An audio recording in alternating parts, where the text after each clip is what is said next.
I am Sky McFarland. I work for the McKinney Center, and I'm happy to be here this evening with Michelle Treece and Brittany Butler. They will be moderating the conversation. Real quick, just to give you some perspective of where we are not actually in the McKinney Center building this evening. We're in the Elmer Gillespie building, which if you live in Jonesboro, you might know is where the food pantry is. But the McKinney Center also is lucky to have a little studio in the building as well. And Elmer Gillespie was, and still is, pivotal in the food pantry here in Jonesboro. But he was also a student at the Booker T. Washington School, which is the McKinney Center today. So we're happy to be here. And one more quick other comment. I want to give a big thank you to Nancy Kavanaugh for giving us a new chair. And you'll see it this evening featured. So thank you so much to Nancy for donating that to us and helping us keep things pretty and comfortable over here. So I'm going to go ahead and pass it on over to Michelle and Brittany, and I hope you enjoy, and please do use that chat to be a part of the conversation with us this evening. I'm Michelle. And I'm Brittany. And so we're going to go ahead and get started. Usually we run a little bit long, so we're going to introduce these folks. We have Ed Wolff and Tiffany, I forgot your last name? Sapp. Tiffany Sapp. And so they are going to give you just a quick bio about who they are, what they do, their passion, and then we'll get into our conversation. So how about Tiffany, you go first. Hi, everyone. I'm Tiffany Sapp. I am the minister of Holston Valley Unitarian Universalist Church here in Gray, Tennessee. It is my 12th day as their minister. So I am just about as new as I can be. I've been in the Tri-Cities for the last 3 years now, but I have family connections. My dad grew up in Kingsport. My grandfather and my uncle worked at Eastman. So it's good to be back home in East Tennessee. Great. So you're pretty new. We'll have a bunch of questions about that. Be gentle. So how about you, Ed? I think a lot of us know you, but you've been on our show before. Tell us a little about yourself. I was thinking about that, and just yesterday we were in a meditation circle, and it dawned on me that I am a white heterosexual male with a mainline Christian church, and raised in a middle-class family, and come from a Germanic Scandinavian background. And I'm trying to unpack all that and get rid of a lot what has been pumped into me without me even knowing it. True. I think a lot of people are hopefully on that same journey. Yeah. Michelle, if you don't mind, I just had a question pop into my head. So I'm wondering, what does equality mean to you both, or how would you define equality? And Tiffany, I'll give you a minute, but we can start with you. Okay. That's one of those big words, right? When I think about, I like the word equity better. So for me, like, equality might be that regardless of our needs and circumstances, we show up to a place and we're all given the same thing. Where equity would be that we consider what people actually need from the circumstances that they're coming from. And that equity would be then supporting people where they're at. I don't know if you've seen the meme about, like, you've got 3 people of different heights trying to look over a fence to see a game, you know, and it's like, you need to give the shorter person the taller box. And so I like to think about equity and in context of the tremendous amount of privilege that I experience, and that Ed just really clearly highlighted. It's like equality is just going to keep working to my benefit, you know, where equity might be more like, how can we even the playing field a little better? Ed? Well, thank you. I like the term equity too. And unfortunately, because I am white, middle class, and all those other things, I benefit from it being non-equitable. And give you an example, my stepson just got a job with a big corporation. His parents happen to know a couple of vice presidents in that corporation. And one of them slipped his resume, didn't say much, but just said, take a look at this guy. And the first thing I thought of, what about the people in the Black community? That's why I'm working, and it's only a drop in the bucket, is with Black-White dialogue, because if Black people get to know white people and white people get to know Black people, maybe there'll be a little more equity. Because, you know, I've heard of cases where job openings occur, and maybe I can be the person who speaks for the Black person.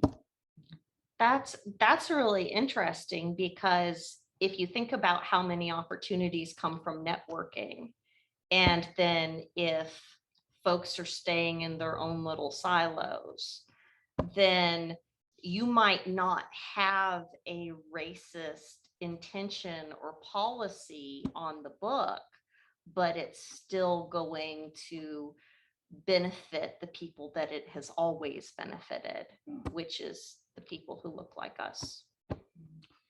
And I'll make a comment. I was talking to the president of the Chamber of Commerce, and he is going to be speaking on Black-White dialogue, little plug, in September on its Minority Business Entrepreneur Week.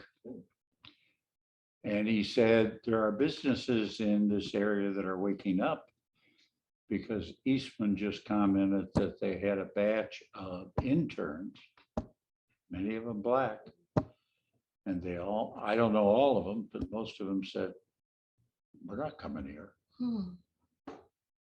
Too white. There's not enough diversity. And diversity builds equity. Do you recall the first time you knew that you benefited from equality versus equity?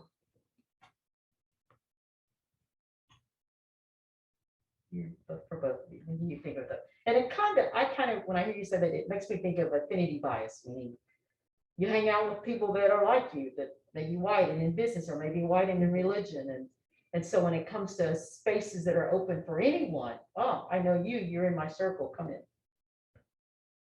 Do you think of a time that now that you look back, you realize I've benefited from it? Well, I can tell a story that's about something that happened in a different town with people that y'all wouldn't know anything about. No?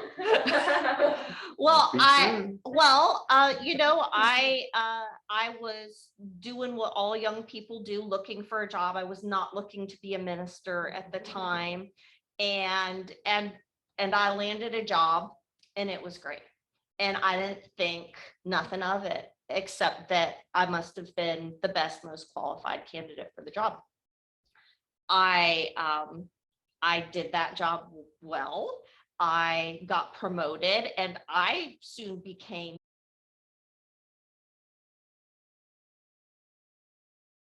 Okay, sorry about that, folks. We should be back. We'll give everyone a second or two to come back. Okay, and I believe Tiffany, you were speaking. I was. I don't know how much of the story you heard, but I tend to be long-winded anyway. So maybe that's an opportunity to tighten it up a little bit. But the whole point is I got this job. It was a great job. I then became the person who was going through resumes and looking to hire people. And I had done my top picks. I'd gone to my supervisor and said, this is my top pick. And he read the name at the top of the resume, and it was not a typical white person name. And he said, do you think this person's Black? Mm. And I just looked at him and I'm like, I don't know, but they're the person I want to interview. And it was shocking to me because this is a person that I really loved and really loved working with. And he was an older gentleman, and maybe he didn't mean anything malicious by it, but he still asked the question. And that was very eye-opening to me. I realized that when he got a resume from me with a white person's name, that may have affected the fact that I got hired. So that was a little bit of a shock for me. It wouldn't be now, but because I've learned a few things, but it was a shock for me back then. Wow. How about you, Ed? Well, I think I mentioned the last time, I was raised and worked in a white world. I did not really talk or converse with a Black person until I was 30. I was living in a town, Naperville, Illinois, that did not allow Black people in after 6 o'clock. And I never thought a thing about it. I went to a school that had one Black in it that I saw from a distance. And I hired into a public accounting firm that was all white and all male. And then I went into banking and it was all white. So I started to be aware at that time. It was in Cincinnati, Ohio, when they formed Project Commitment because of the race riots that occurred a couple of years before, and met and had for dinner a Black couple. So, and you may have. But I have no, I could never think about a time where I was picked because I was white or someone else was not picked because they were Black. Well, and I think part of the dynamic of this is that we're typically not aware of these things. Exactly. We are blissfully ignorant. Exactly. Or then not blissfully ignorant, but it's like the system is designed to benefit us.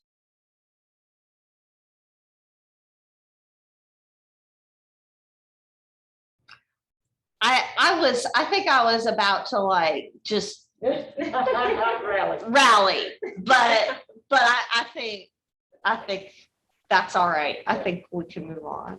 So Ed mentioned that first time he actually saw a Black person was when he was 30. How about you? When did you realize you were white? Or 30 yet? When was the first time you had an experience with a Black person? Yeah. Well, they're definitely connected for me. So I might feel a little younger than Ed. So I am coming from a little bit of a different world. I grew up in the military and we lived a lot of different places. And we were stationed in a very diverse suburb in Maryland when I was in like 4 years old, 5 years old, 6 years old. And there were a variety of kids and skin colors on this little cul-de-sac that we lived in.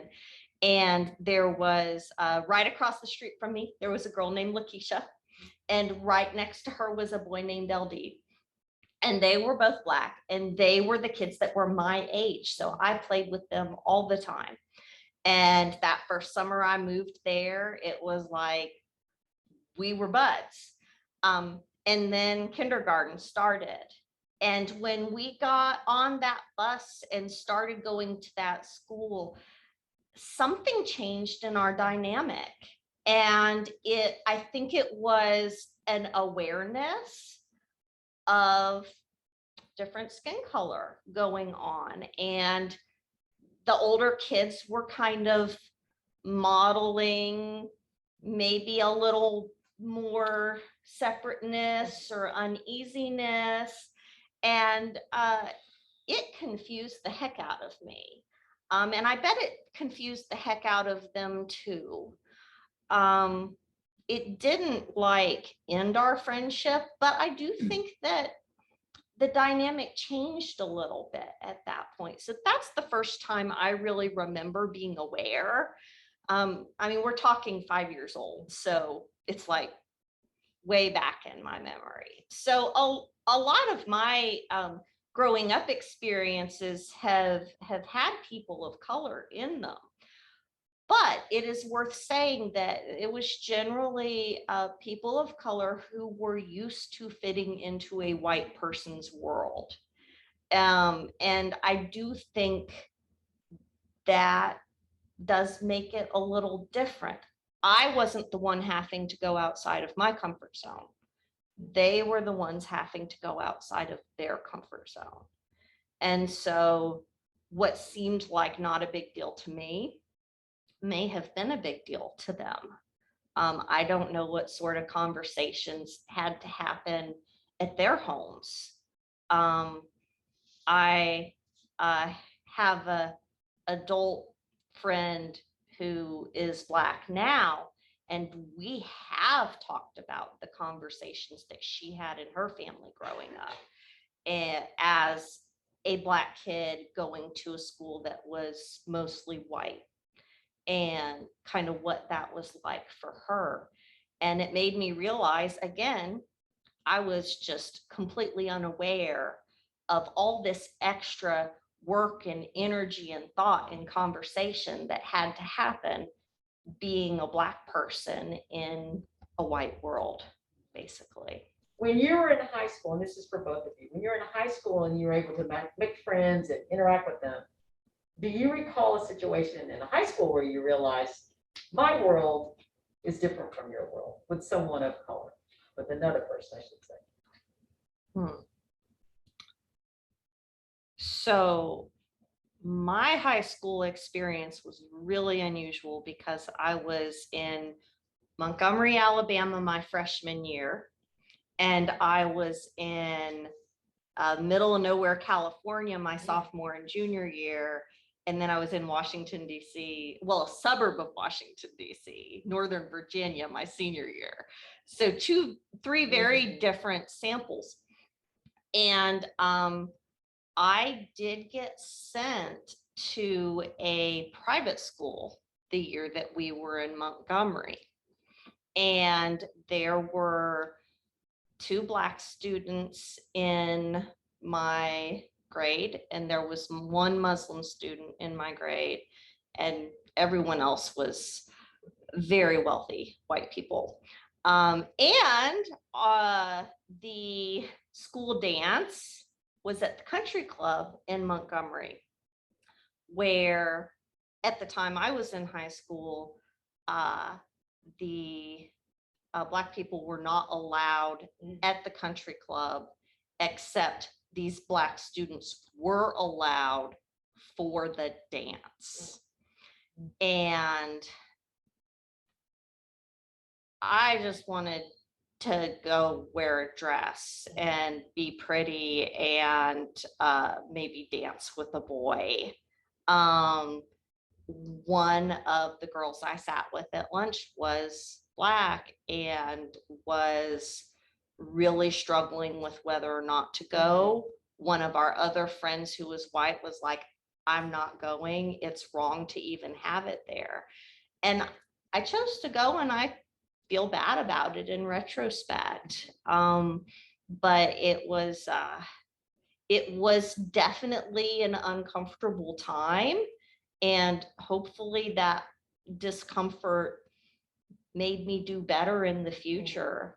but to be in the 1990s and there's a country club that's not allowing Black people in, again, was surprising to me. Too much of my story is like, this surprised me and this shocked me. And it's like, really? When are you gonna wake up? So what about you, Ed? Well, you made the comment, when did you realize you were white? And it took a long time. Most of the time, all I did is realized you were Black. That is such Because a in good. I was in my world. Right. I'm reading the book and I recommend it to everyone who's listening tonight, called The Sum of Us, SUM, by Heather McGee. And there's a mixed Asian couple who moved to Austin, Texas, and I guess I-35 goes right down the middle, and on one side is the Black community and the poor, and the other side is the wealthy. They moved to the wealthy side because that's where the good school systems were. See, that's the subtlety of it all, because the money goes into the good, wealthy. See, all they were looking at was SAT scores and tests and getting your kid into college.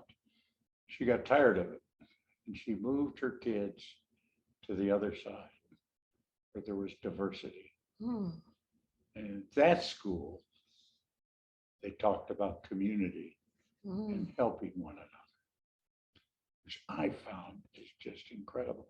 Talking about the need for diversity, which we don't have here.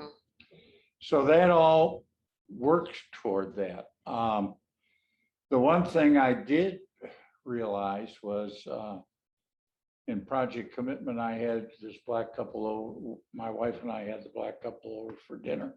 It's been so long ago, that was 1968. And we never got invited back to their house, which was supposed to. And I talked to the employee in the bank, and he said, Ed, if his neighbors saw you coming into his house at that time, he would be called an Uncle Tom. So there was some of that went on. And he said, you have to realize that, and this guy was a great guy. He dresses like the white community when he goes to work. He gets home, he dresses like the Black community. I put that out of my mind, but I haven't forgotten it. And what a way to have to live. And I've talked to enough people who say it still goes on today. I get up in the morning, I have to ask myself, how do I dress? How do I do this? How do I do that in order to satisfy the white community? Where am I going today? I beg your pardon? If I ask that question, where am I going today? Yeah. And see, I don't do that. Yeah, Ed, you've alluded to that a little bit, but it's like code switching, and I think there's a podcast called that too. And so you mentioned you can wake up and just be, whereas other folks, people of color, have to wake up and say, how am I going to exist in this world? And I think that's a big part of the mental energy that a lot of marginalized folks have to No question spend about it. as No soon as question. they wake about it. up, you know. I think there's a whole, for me, there's a different dialect. There are different phrases and words. There's a different tone in my voice, depending on who I'm with, you know? And so, and it's, you know, again, I'm speaking for myself. When you do it for so long, you just figure it out right on your hand. You just do it. But for white folks, it's important, I think, to know that every minority is probably doing something on that level. Every And minority, I would also say the female that would be in a male world. marginalized. Yes. And actions go along with that, behaviors. And it's figuring out the code and knowing when to switch up to make it work. Very interesting. All right. So earlier, before the show, you guys were talking about, you don't have to name the school or anything because I'm going to get deep into that. But you mentioned that there may have been a school that you guys went to related to study religion. So at those schools, I don't know, I can't remember the name, I think, don't care. Did you have opportunity to interact with Black folks or minorities who are also studying religion at that school? And how was their approach to religion, religious education? Well, a little bit different than your approach that you noticed. Either one. I went to a Lutheran Theological Southern Seminary, and they had some other professors from different denominations, and there was a Black group, but they were separated from us. So there wasn't a lot of dialogue going on. The only thing I did know is there were some of us who went to a Lutheran center, is what they called in Atlanta. And they went to the Presbyterian seminary, the Methodist seminary, and the Black seminary. And when a couple of them I talked to went there, came back with a whole different vision of what was going on. And I can never think of the term, but it's the theology of Like liberation theology. liberation theology. Yeah. It was just starting to really get into it at that point when I was in seminary in the early 90s or mid 90s. But I never see what we were talking before about certain things, and I had mentioned about being in the prison system with the Black people. But I didn't do anything because my goal was to be called to a church. Although I led a Black Lutheran church for 2 years. Keep And- slipping in. Huh? Keep slipping in.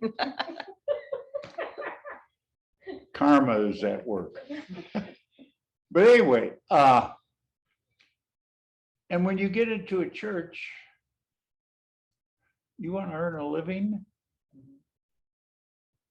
you want medical benefits, you want a pension.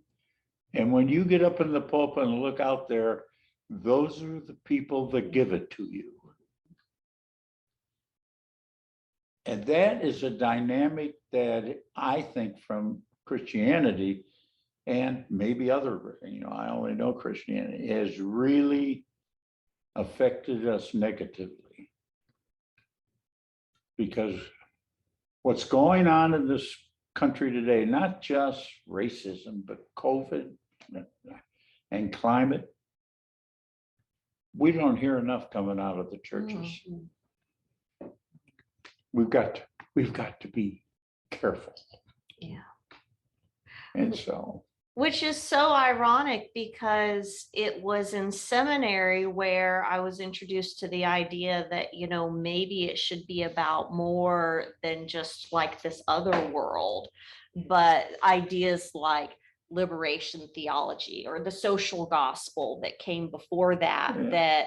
that our faith means nothing if it's not positively making a difference here. Well, I've been ordained 25 years now, so some of that may have changed, but well, I still hear it in the pulpit.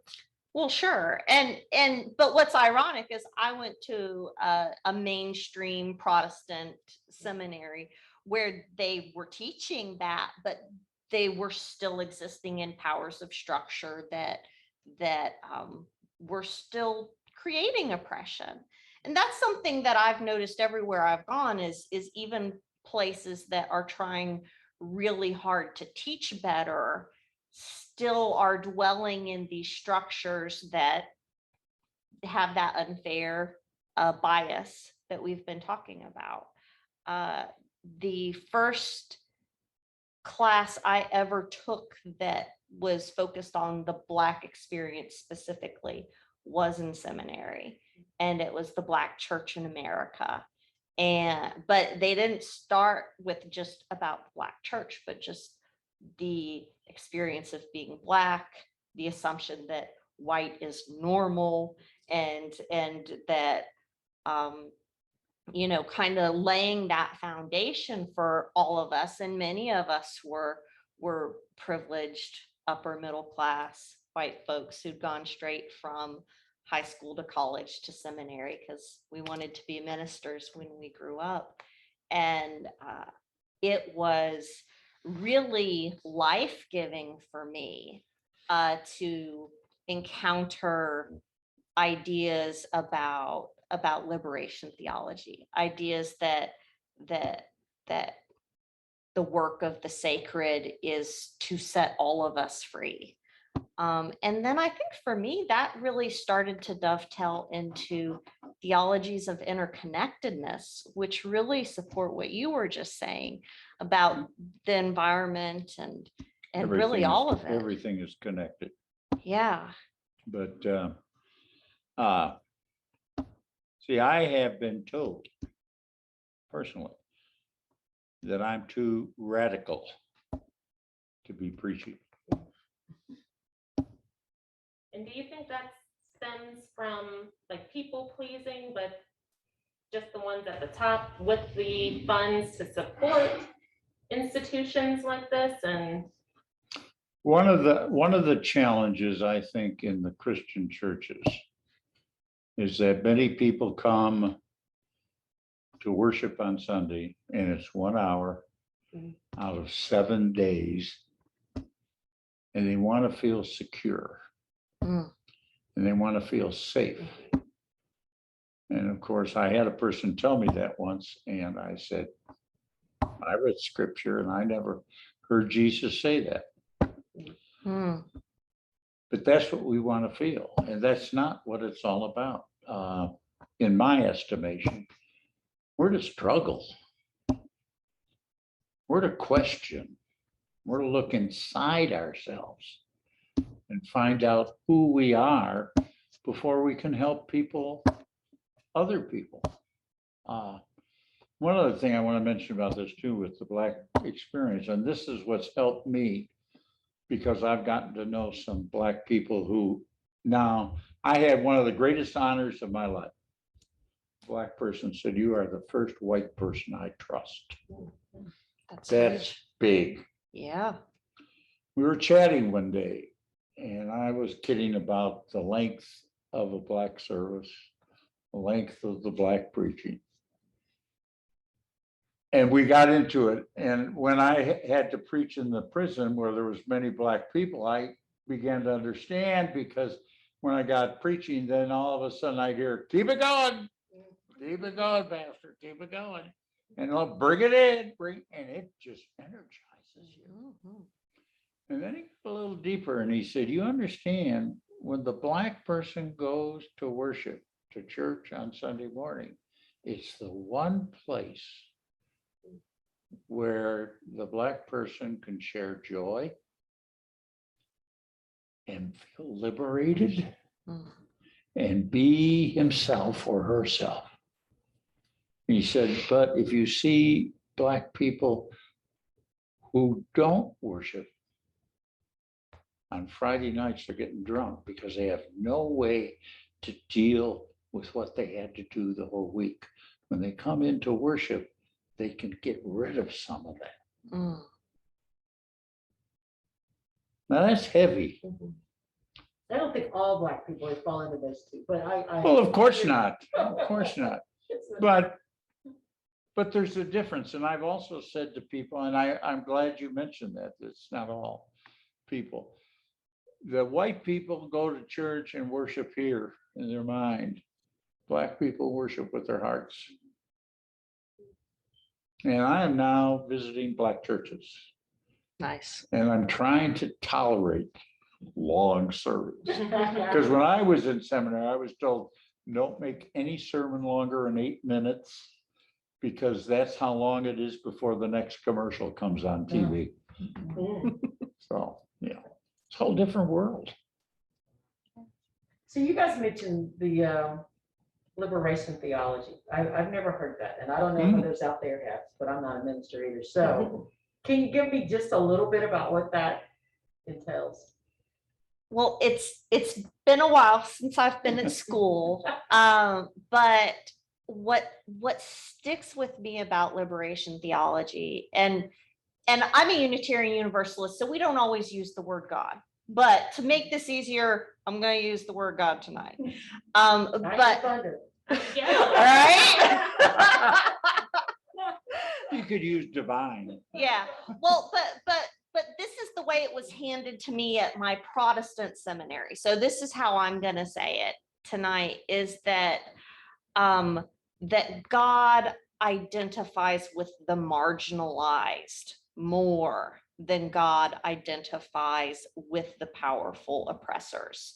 You know, we have these really grandiose ideas of God being this dude on a throne, and you ask a little kid, he might look kind of like Ed, and so liberation theology, in their declaration that that God has come to release the captives and to bring freedom to the oppressed, is also, God's more likely to look like a Black woman.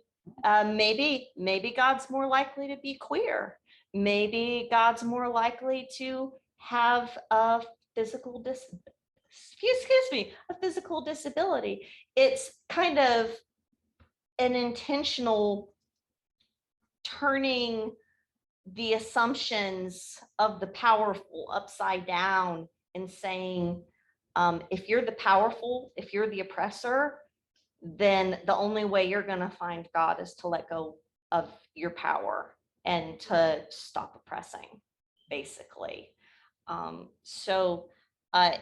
It had its origins in South America with Catholic South American theologians. Wasn't it Romero? Yes. Yeah. Yes. So, I don't know if I got an A on that essay, but that's my best. That's my best try. Let me give you a 2-minute sermon. And I'm starting the timer. In the Gospel of Mark, when Jesus starts out on his ministry, the first thing he says, God's time is here. The culture, we use kingdom, but we don't know what a kingdom is, because culture of God is drawing near. Change your way of thinking. That's what repent means. It means think 180 degrees different than how you think. And that was Jesus' total ministry. And part of it was what they call, the Greek word is kenosis, which is empty yourself. And if you believe Christ, Jesus, is God, God was on that cross. And guess what happened? He got new life. And so my perception is the story of Jesus and the story from the Gospels is that you empty yourself and you'll suffer and you'll hurt, and people will not like you, and they will ignore you and do all kinds of things against you, but you'll have new life and really be free. And that's what liberation is about. That, I'm like, preach it. That's really good. There's one thing though that you said about suffering that I think is really interesting in these sorts of dialogues, because historically a theology that has lifted up suffering as a virtue has actually been used to keep women I agree and with that. people of color in their place. So I've been struggling on this a little bit and am not sure how to really put it into words, but it seems to me that like some of us do need to kind of embrace the suffering, the discomfort, and the challenge. And it's those of us who have really enjoyed a lot of power, like you and me, And then there are other people who I think suffering is not the virtue for them. Suffering's too much of their reality already. Agreed. And so that's when claiming that liberation, that joy, that freedom that you've seen so many times in the Black church, that's when that really comes into play. But for them, the suffering is often a reality. Well, let me offer a difference. We all suffer externally. I don't think the divine wants that. Mhm. The suffering comes internally when you have to say such things as, I was wrong. Mm. I have to look at life differently. I need to be forgiven. Those kind of things. That's where you suffer inside. Yes, and that plays off very well what you were saying Yes. about Jesus and the change. And what part of what I want to chat with you afterwards is, in all of what's happening, especially since George Floyd, is the white folks are getting all aboard and they're getting all excited and they're demonstrating and everything else. It's like 9/11 when everyone put flags on their cars and everything for about a month or two. But then it dawns on them, if they really want equity and equality, as a white person, I've got to suffer. Mm. I've got to change the way I live. And all of a sudden, it backs off very subtly. And that's, I think, as Daryl Carter said Monday night on Black White Dialogue, we've got to change souls Mm. one at a time. And that's the challenge, and it's difficult. Mm.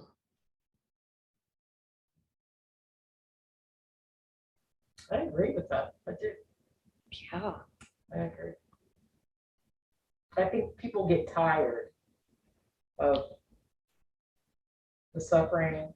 They get tired of, again, having to change.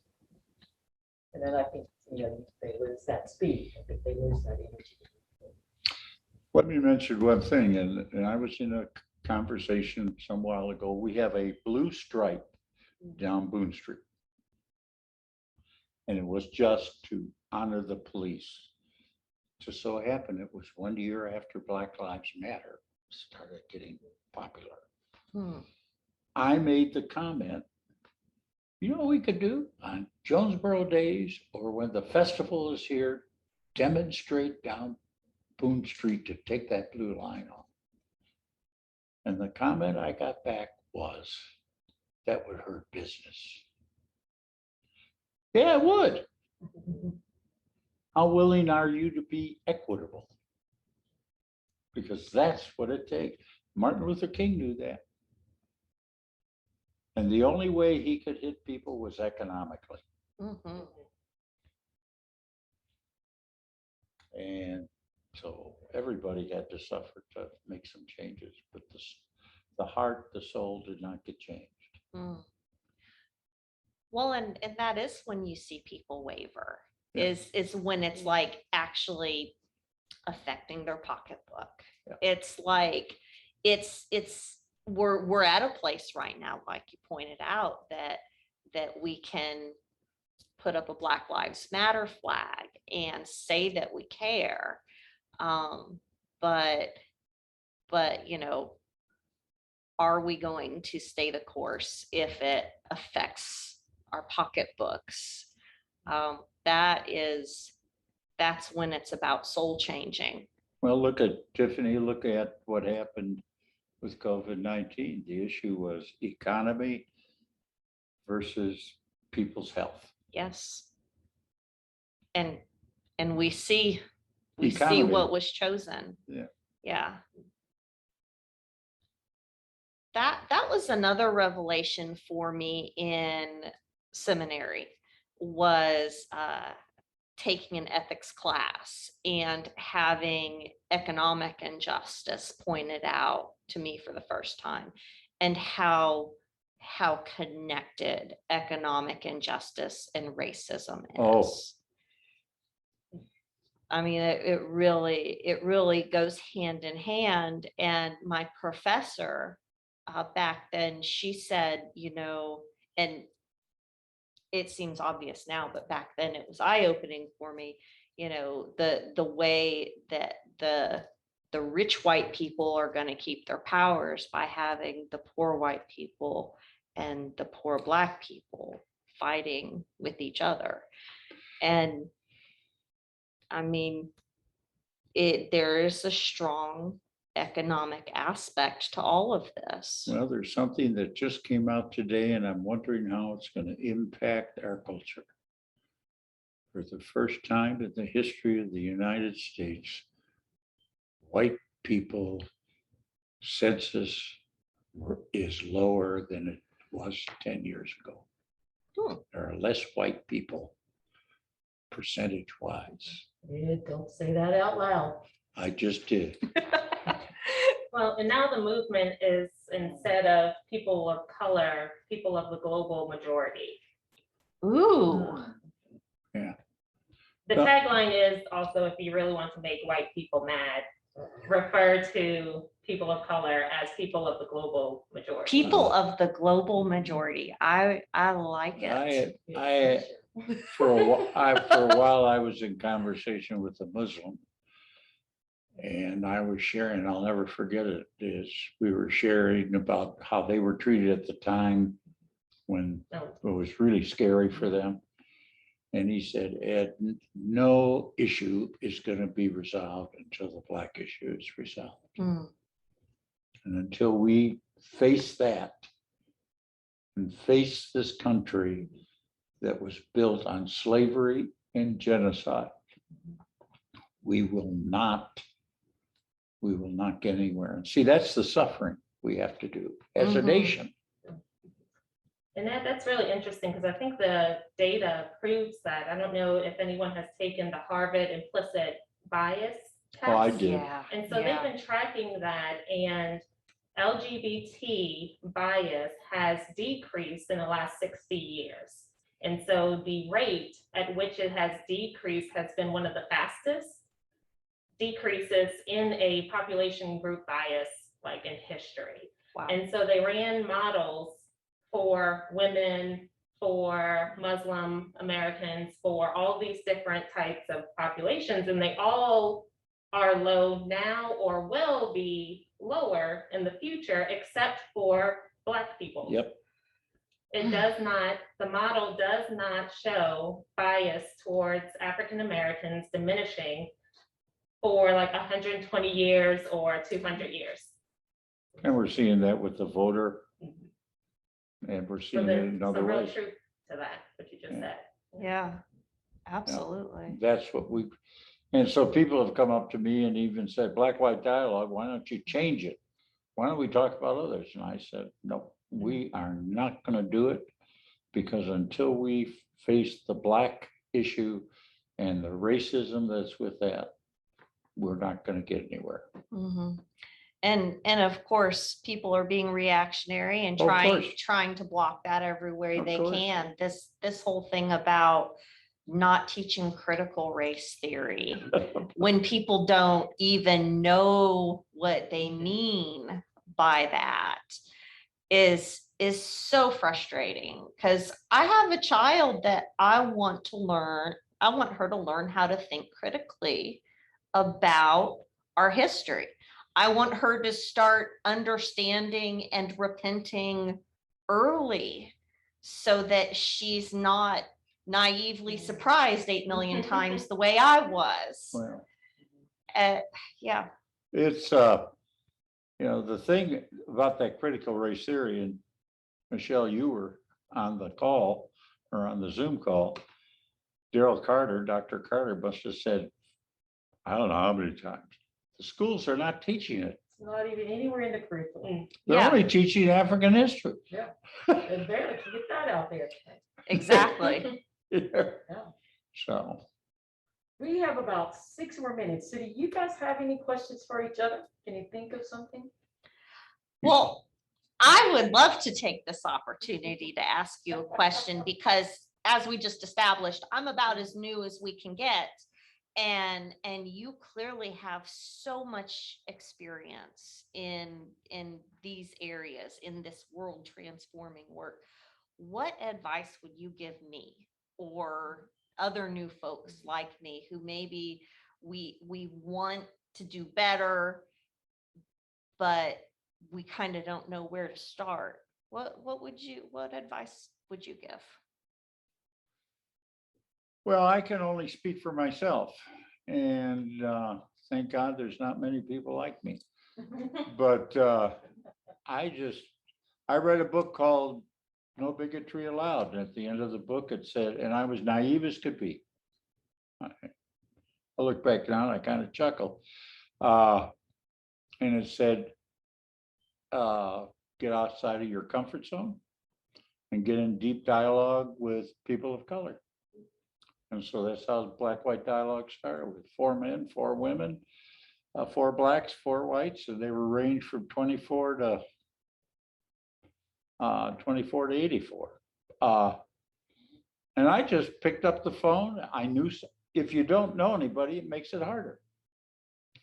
We're trying to have with black-white dialogue social events, so 2 people can talk to each other. Or whatever, and then that's an opening that if you get out of your comfort zone, you pick up the phone and you say, let's go out for a cup of coffee, and it builds over time. I called up, I first talked to Joseph Sobel, and one of the people, because he had connections, and I said, who would you talk to? He said, Ralph Davis and Bill Coleman.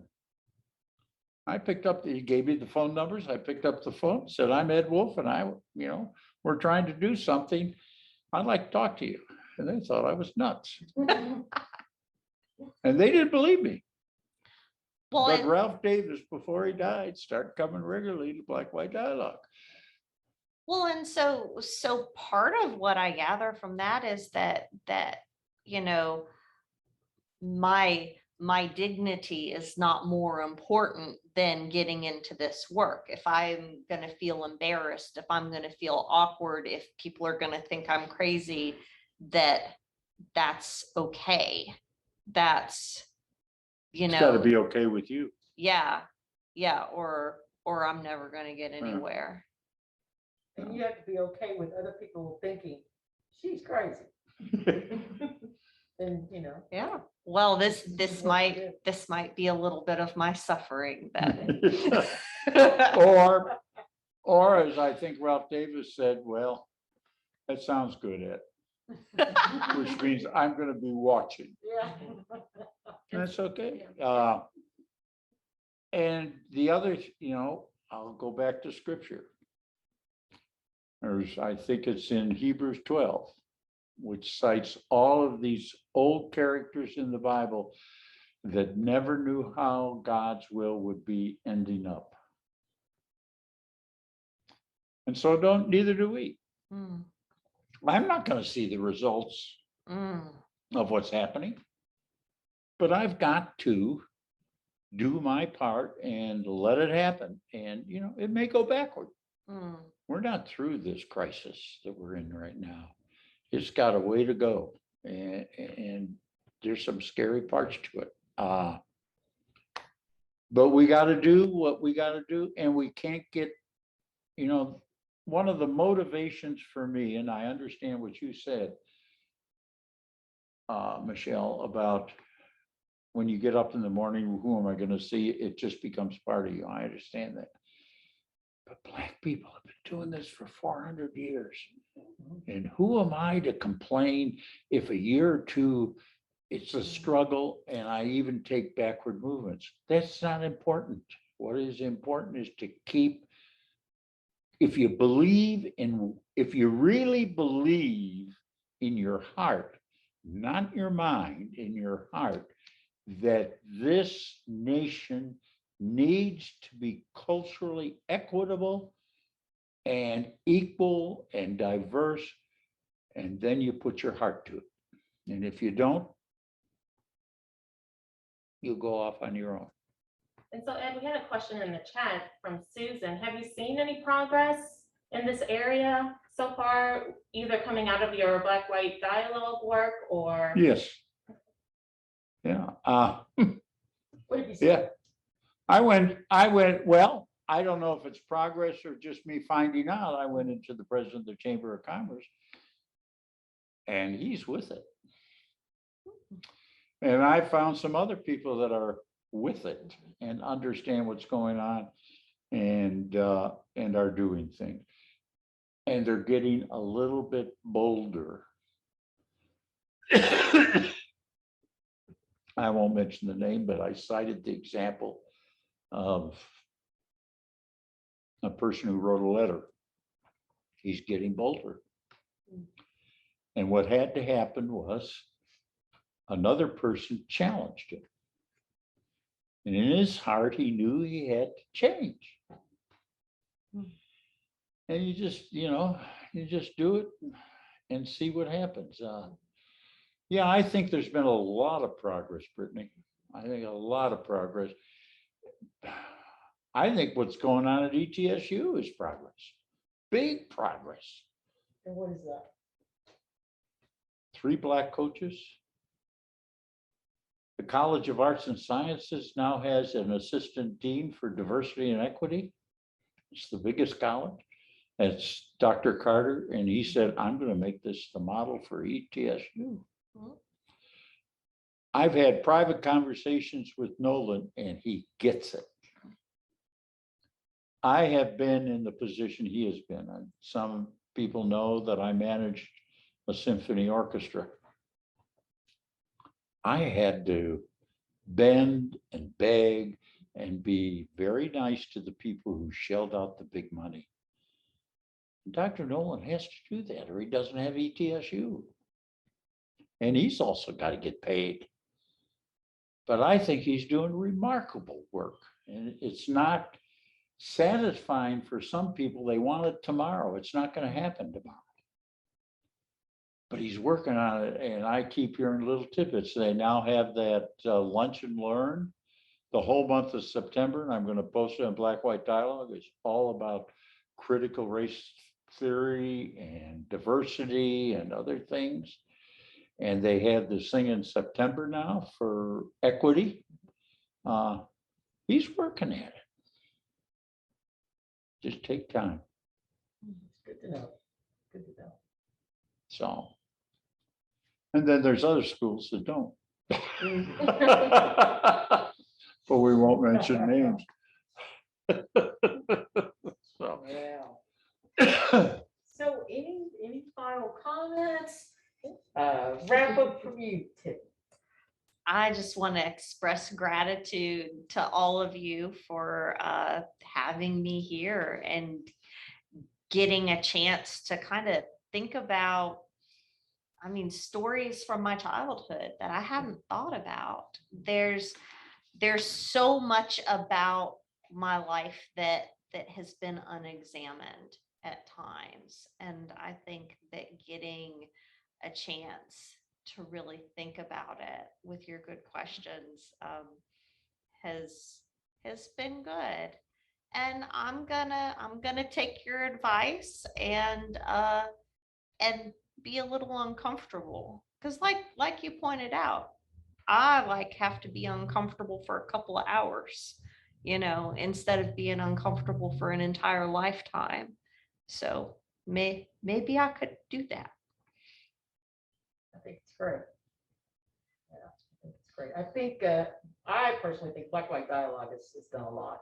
Even if it gives people an opportunity to do what we're doing here, talk. I'm more of an action person and I want to see things going on, but being able to sit down and just share conversation is Michelle, I've had that a lot of comments and criticism about, I don't see anything happening. But when you talk to people who are doing things, like good friends of ours, invited Black people to dinner and got to know them, and they're now good friends. And there was one person we had as a as a presenter, and the Johnson City school system brought that person in to talk about diversity. We've had Dr. Dolan sit and listen. So there's just, we want big, that's the American way, big results all the time. It's all those things that are going on behind the scenes. I know one person from Black White Dialogue had a sign in her yard, Black Lives Matter, in a white neighborhood. That took courage. Right. They're little things. That's what we got to do. Well, Tiffany, I'd love to have you back because I want to hear more about the Unitarian Church and the beliefs on that, because I think that's a little different for Washington County. Just a little bit. I could be wrong. No, it's a We it's a are. hell of a lot of difference. Well, and I am all about Ed plugging Black White Dialogue here because it's in fitting with what y'all are doing. But I tried not to come here to plug my church. Oh my gosh. Just giving you a heads up. Oh my God. I think you guys lost this, but if you, maybe not too much. I just told Tiffany that I'd love for her to come back and talk a little more about the Unitarian Church, because I know that's very different in this area.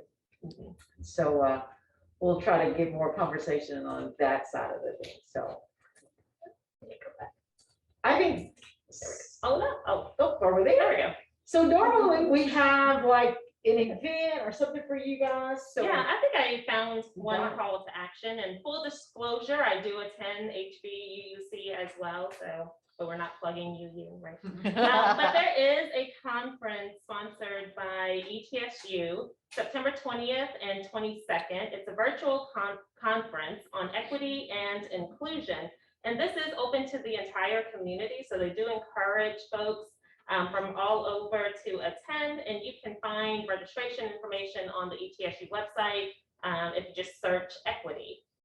It's about a $50 fee. And I will be sending out on Black White Dialogue the schedule for lunch and learn from the diversity department probably next week.